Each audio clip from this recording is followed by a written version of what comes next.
We continue with Dr. Kevin Most, who joins us. Dr. Most, of course, is the Senior Vice President of Medical Affairs, Chief Medical Officer, Northwestern Medicine, Central DuPage Hospital. All right, Doc, let's get the family fight out of the way right away. Jane is disgusted by me because I told her I have a cold. He has a head cold, and he's sneezing all over the place. I'm not sneezing. I haven't sneezed once. You're dripping. Your nose is dripping. My You're nose coughing. isn't running. I'm not sneezing. I'm Eyes on the are red edge. and glossy. Yeah, Stevie Nicks song, Edge of 17. I'm on the edge of a head cold. And you know, I've kept it at bay. I've had about 75 coldies since yesterday. I don't even take them out of the box or the wrapper. I just suck the entire box. Just eat the box. So, Dr. Most, I really don't like to be around people that have a head cold because a head cold, you're not sick enough to stay home. And, you know, there's no sick days in radio, so you show up. But I just, don't want the head cold. It's inconvenient. So what are you going to do all winter? Well, I take a lot of... No. The point is you're going to run into people all winter that are going to be sick. Not in the same room like this. Well, I haven't been in your studio. I've been in other studios with Steve. How big is the studio? It's the same size as every studio you've ever been in. Yes, it is.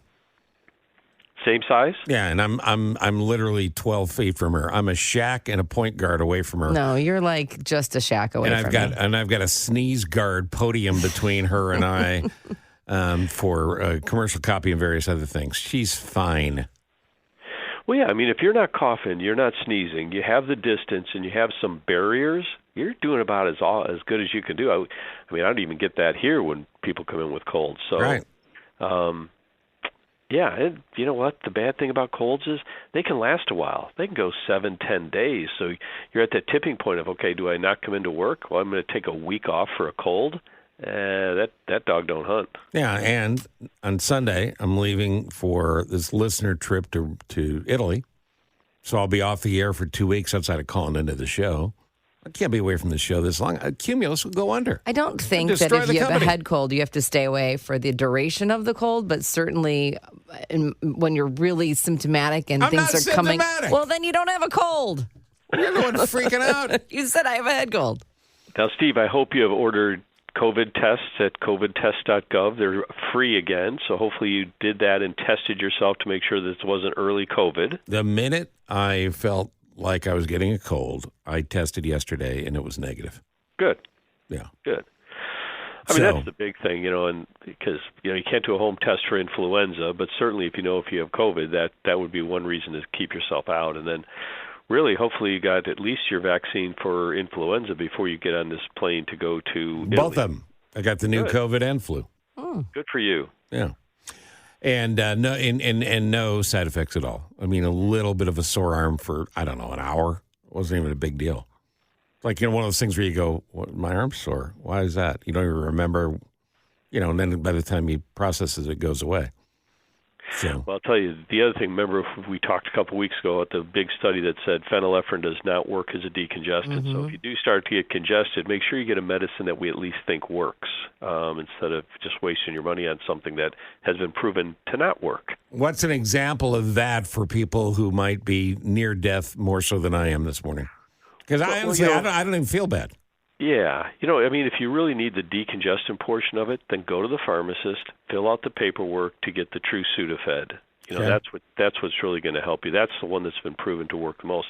And if you don't and you want something simple, you can just go with simple guaifenesin, which is just an expectorant. I shouldn't say just, but it loosens things up. That will make you cough more. That will make you sneeze more. That will probably scare Jane even more. So you might want to wait a little bit before you try that one. I think I might go away from Jane. I might go as a bottle of guaifenesin for Halloween. That'd be cool. It's a move for me to make. Yeah. All right, so and then you could cough at the same time. So the annual head cold, sneezing, hopefully no flu for people. We're in the throes of it now. The basic tenets of this are the way you spread. Now, Jane, listen to this. The way you catch a cold. How would a cold be transmitted from one individual to another? Yeah, it's usually sneezing, coughing, shaking hands, and then we also have those petri dishes that you call your grandchildren. So those are the ones that we're going to see the biggest spread with. But you have to understand, Steve's head is so large that the head cold is extra contagious. It's like two head colds. Very good point, Jane. There's a multiplier. I didn't think of the multiplier. Thank you. Yeah, as a matter of fact, the New England Journal of Medicine wants to study it. So I would say it's fine. Now, let me ask you a question about coldies, because I know these zinc things, maybe they're a placebo, maybe they're not, but they always seem to work well with me. But like all cold medicine, this doesn't cure your cold. There's no cure for the cold. It just tamps down the symptoms and what? Reduces the length? Yeah, it reduces the replication of the virus. So it's okay. I mean, it's enough people have taken it that has been proven to at least help somewhat. So you're taking what, Zicam, or you're taking coldies? Coldies. Yeah. Yeah. So, a couple studies show that it'll shorten the duration a little bit. And as long as you don't mind the taste of it, that's great. I tell people one of the biggest things you can do with colds is just keep your fluids up as much as you can. Lozenges, so you keep those secretions off the back of your throat so your throat doesn't get sore. And then really wash your hands and just watch your distance around people so that you don't spread it to the entire family. I'm prepping for surgery every hour here. I'm going and scrubbing down. Doc showed me how to wash my hands as a surgeon might years ago. Doc, let me ask you this. I'm wearing scrubs. You really are. And the mask looks great on you, too. I'm glad you put it on in the last segment. If someone has a head cold, it would come out differently or affect another person differently. So if Steve is sick and then somebody else gets it, they may have different symptoms, yes or no? Oh, 100%. We have to remember it's a virus, and the virus interacts with people differently. Some people will get this virus and have a lot of congestion, cough, and sneezing. Steve may just have some congestion and feel a little bit bad. Other people will get a lot of drainage on the back of their throat and have a very sore throat and end up with the drainage causing a bronchitis. So they transition, and they really are. They're different in people, based on your immune system and based on what you do to prevent it and what you do to kind of speed it up or slow it down. And I tested for other conditions yesterday as well. Turns out I have scurvy. Yeah. Yeah. That too. Yeah. October is Breast Cancer Awareness Month. We'll talk about that with Dr. Most. We'll talk about a shortage of blood. Here we come up on Halloween, and that's not good news for vampires. These fall drinks that everybody's shoving at you, are they good for you? And full body MRIs. Is it really something you ought to be doing, or is it like the new thing that all the cool people are doing? We'll get to all of that coming up. It's 6:30, and there's an opening here on the show for a host. Jane's disgusted by me. She'd like to work with someone who's not me. Please show up at NBC in the next 3 hours. Well, 2 hours now. I feel fine. I don't know what to tell you, Nick. I feel fine. You shouldn't have said you had a cold then. Dr. Kevin Most, Senior Vice President, Medical Affairs, Chief Medical Officer, Northwestern Medicine, Central DuPage Hospital. Got a list of things we want to fly through here as best we can, Doc. But Bob the trucker from Bolingbrook said, should I take zinc tablets every day to help prevent a head cold? You know what? I would probably say no. I don't think you need to do that. I don't think that the exposure time and all it's doing is stopping the replication of the virus. If there's no virus in there to replicate, you're kind of wasting your money. What about vitamin C, however you might get it? Amanda said, Jane, drink 4 ounces of 100% grape juice every morning. You'll never catch a thing. True. Well, I mean, she does.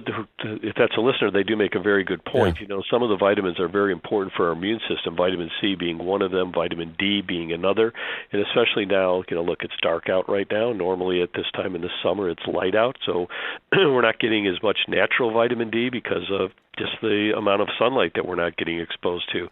So taking a vitamin supplement during the winter with vitamin D and vitamin C in it is very good for your immune system.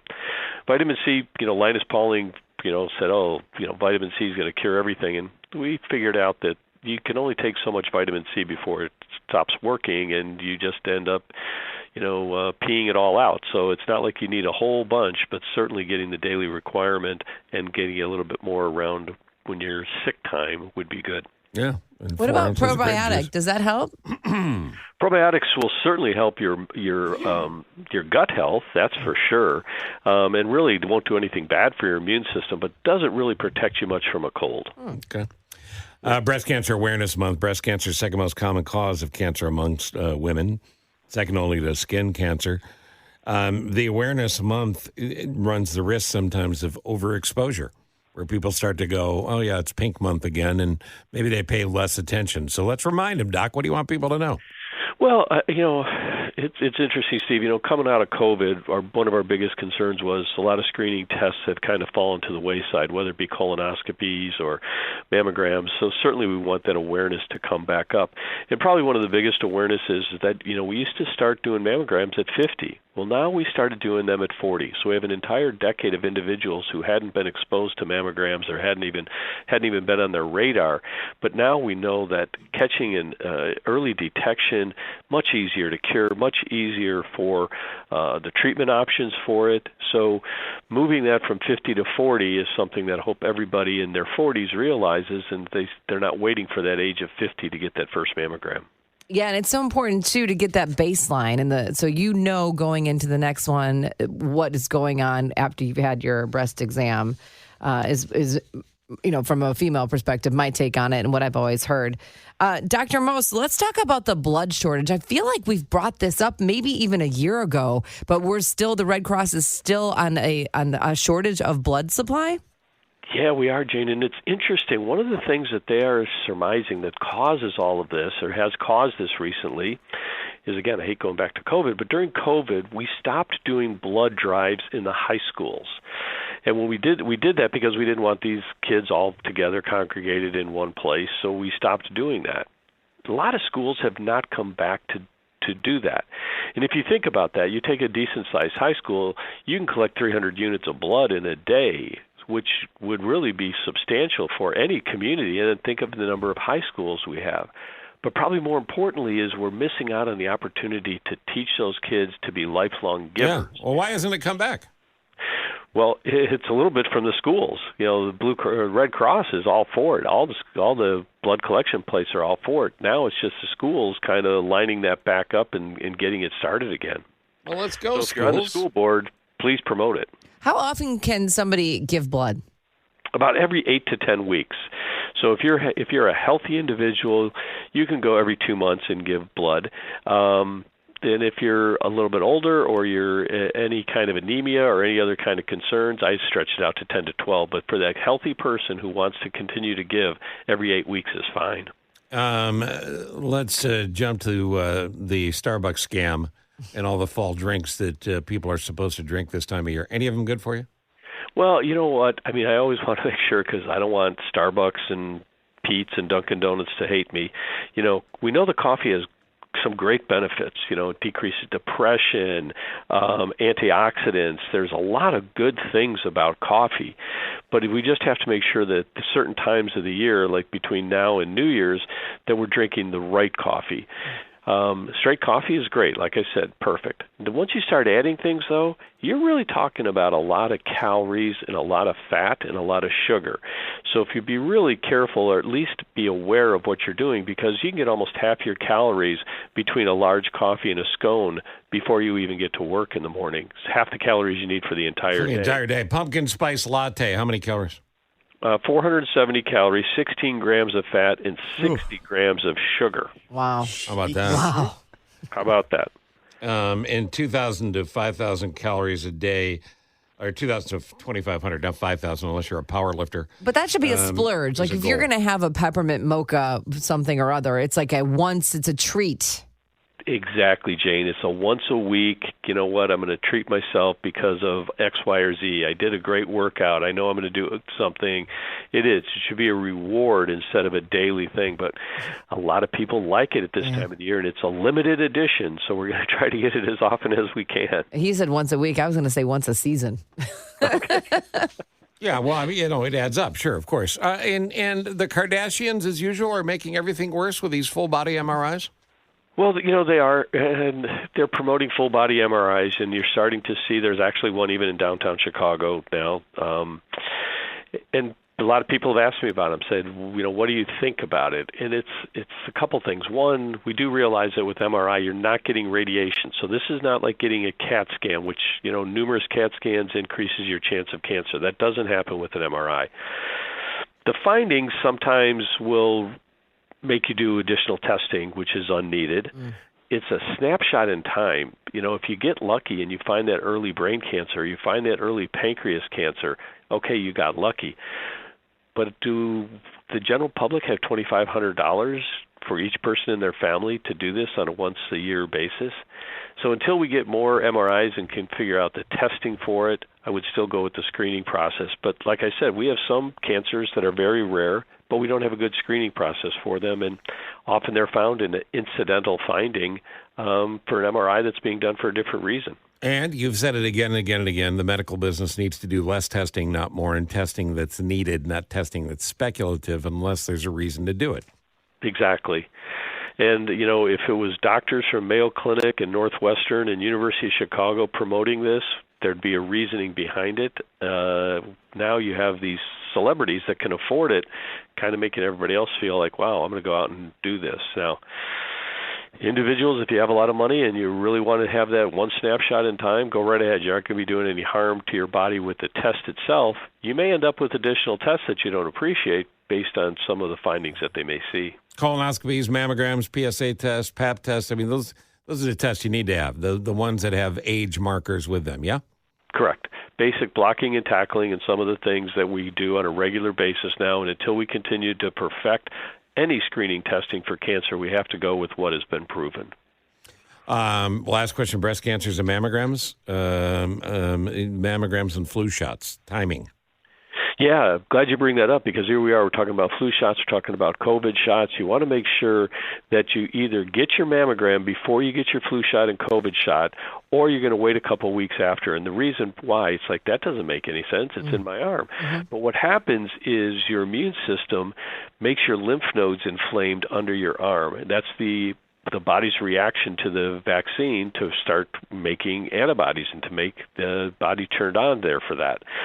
But unfortunately, that's also what we look for when we do mammograms. We look for inflamed lymph nodes in that same area. So you don't want to have your flu shot and COVID shot, go get your mammogram, and end up with additional testing because your body's immune system did exactly what it was supposed to do, and it was not cancer at all.